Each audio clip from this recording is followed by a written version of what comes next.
Bu safargi 45 kunlik reysimizga akalar Amerikada nima halol bo'lsa, hammasini olib chiqib olganman. Banan, kivi, bu yoqda o'zimizga kerakadigan proteinlar, dori-darmon, asal, любой narsa bor. Bu reys uchun shunaqa zo'r kitoblar olib chiqqanmiz o'zimiz bilan o'qish uchun akalar. Bularni ham o'qib bo'lganimizdan keyin eng zo'rlarini обязательно sizlarga tavsiya qilaman. Oxirgi kitoblarni ko'rsatgandan keyin qayerdan olsak bo'ladi bu kitoblarni debsizlar. Akalar, men ko'pchilik kitobni O'zbekistonning o'zidan o'sha kitob sotadigan joylarga zakaz qilaman. O'sha pochtasini pulini borib sotib olish pulini, o'sha kitobning pulini ozgina tip tashab bersangizlar, ya'ni qo'shimcha pul qilgan servisi uchun любой kitobingizni topib beradi, maksimalni tez yetkazib berishga harakat qiladi.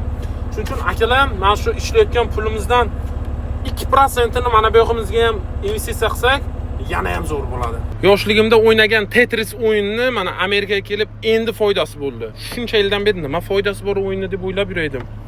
Akalar, unga qaranglar.